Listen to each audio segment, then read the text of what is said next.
자, 안녕하세요. 경제학장 박사입니다. 여러분, 경제학 교과서를 딱 펴보면요. 가장 이상적이고 효율적인 가격은 바로 한계 비용과 같게 설정하는 것이다. 이렇게 나와요. 그런데 말이죠. 왜 우리가 매일 타는 지하철이나 집에서 쓰는 전기요금은 그렇게 정하지 않는 걸까요? 이론상으로는 최고라는데 왜 현실에서는 이게 골칫덩어리가 되는 건지 오늘 그 비밀을 한번 제대로 파헤쳐 보겠습니다. 바로 이겁니다. 정말 좋은 질문이에요. 그렇게 효율적이라면서 왜 우리는 실제로 안 쓰는 거죠? 이 질문에 대한 답을 찾아가는 과정이 바로 오늘 우리가 공부할 내용의 핵심입니다. 이 질문을 따라가다 보면 공공요금 뒤에 숨어 있는 아주 거대한 딜레마와 마주하게 될 거예요. 자, 그럼 그 첫 번째 단서부터 한번 찾아볼까요? 자, 이 모든 문제의 시작은 바로 규모의 경제라는 개념에서 출발합니다. 바로 이 특성 때문에 우리가 매일 이용하는 지하철, 전기, 수도 같은 공공 서비스는요, 일반적인 상품과는 완전히 다른 경제 규칙을 따르게 돼요. 이게 모든 딜레마의 출발점이라고 할 수 있죠.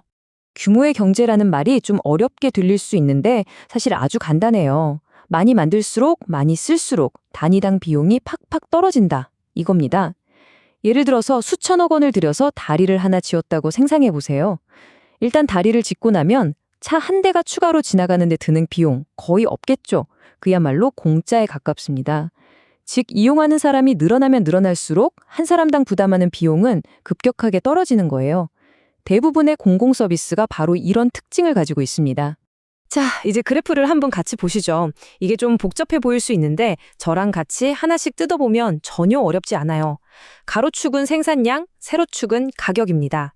저기 아래로 내려가는 파란색 선 D는 수요 곡선, 즉 사람들이 이 가격에 이만큼 사고 싶어 한다는 걸 보여주고요. 위로 올라가는 빨간색 선 MC는 한계 비용 곡선, 그러니까 물건 하나 더 만드는데 이만큼 비용이 든다는 뜻이죠. 경제학 이론에 따르면 가장 이상적인 지점은 바로 이 두 선이 만나는 R점입니다.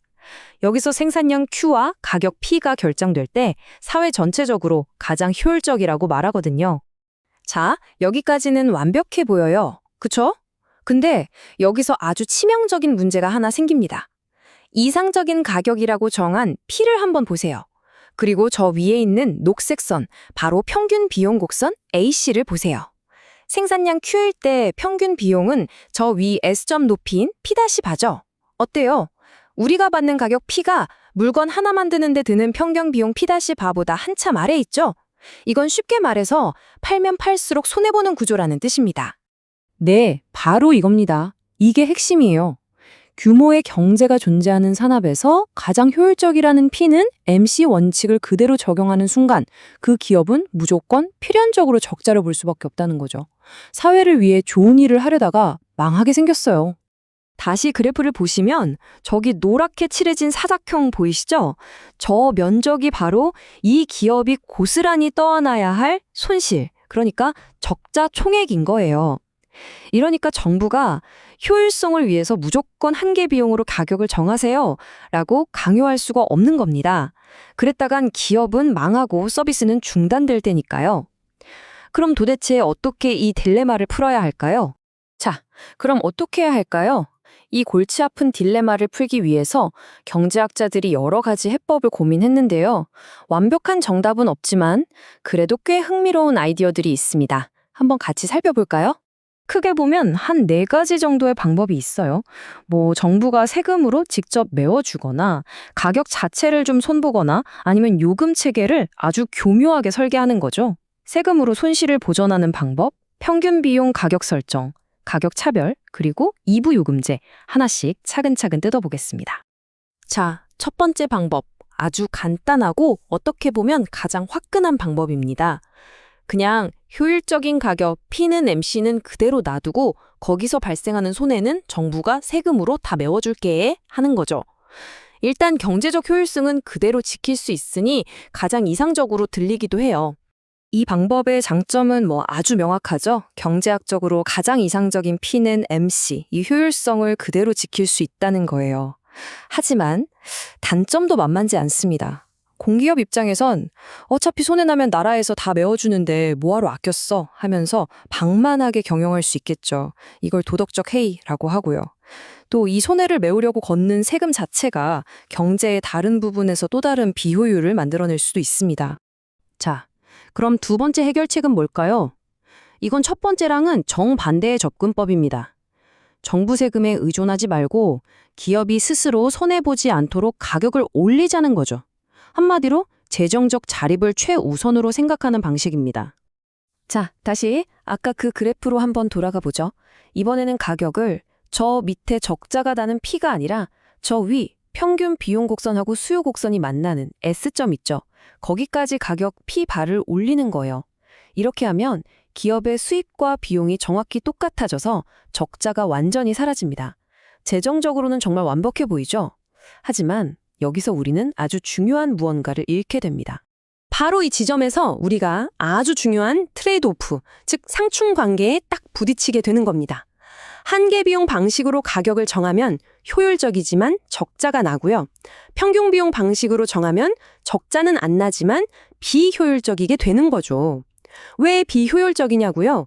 가격이 실제 추가 비용보다 훨씬 높아지니까 돈 내고 충분히 쓸 가치가 있는데 가격이 너무 비싸서 그냥 안 쓸란다 하는 사람들이 생겨나기 때문이에요. 이건 사회 전체적으로 보면 명백한 손해죠.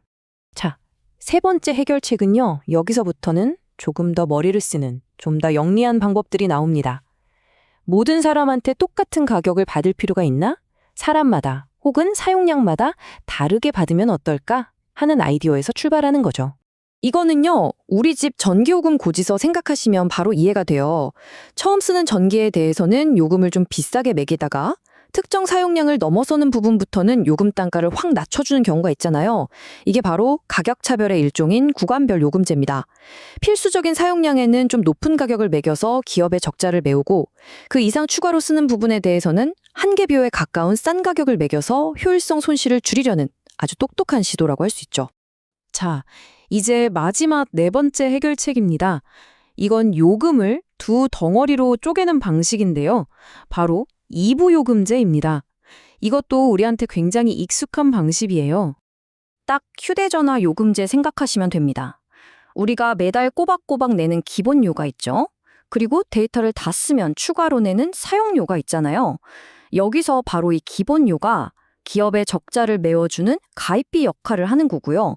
실제 사용료는 한계 비용 수준으로 아주 낮게 책정해서 사람들이 효율적으로 소비하도록 유도하는 겁니다. 와, 이론적으로는 정말 그럴듯하죠.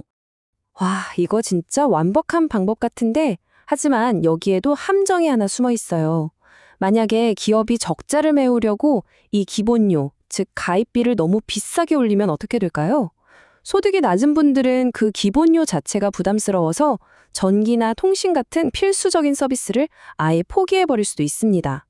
효율성을 잡으려다가 사회적 소외라는 더 큰 문제를 만들어낼 수 있는 거죠. 자, 이렇게 네 가지 해결책을 쭉 살펴봤습니다. 어떠세요? 아마 눈치채셨을 텐데 이거다 하는 완벽한 정답은 없습니다.